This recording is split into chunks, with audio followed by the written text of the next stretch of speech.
Mỹ thư để uống lâu giờ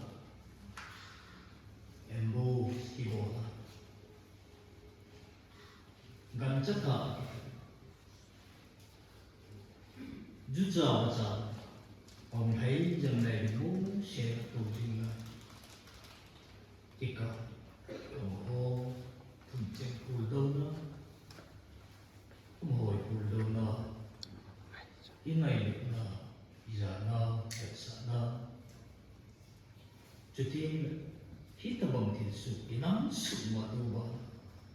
sự là bây thì đi Pakai là không chỉ đi ông dẫn sĩ của đầu ngày được ra thiết trận trong xã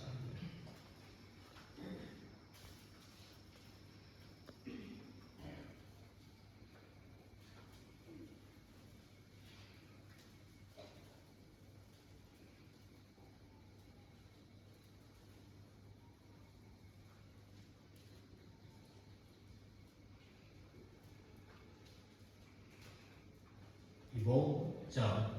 ý định là muốn chuyện kèm được sự là biết có thể Taokhomna trong vòng sự kể đi Hallelujah Hallelujah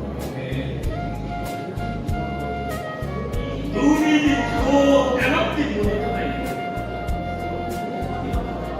miền mất tiền cả chất lượng cả một cả chất trách em bút chứ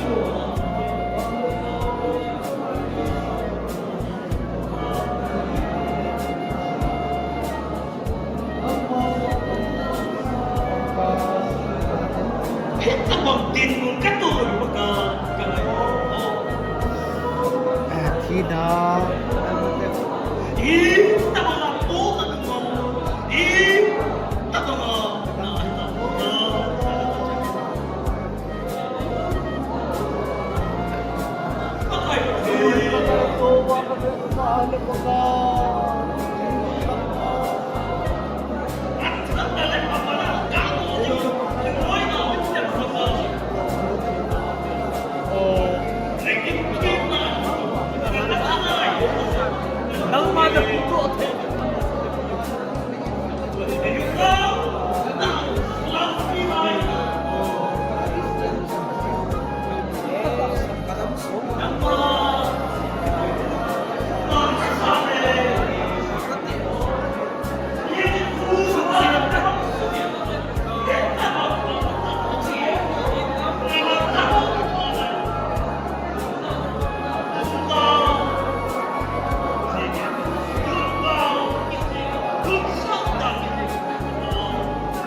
Amen.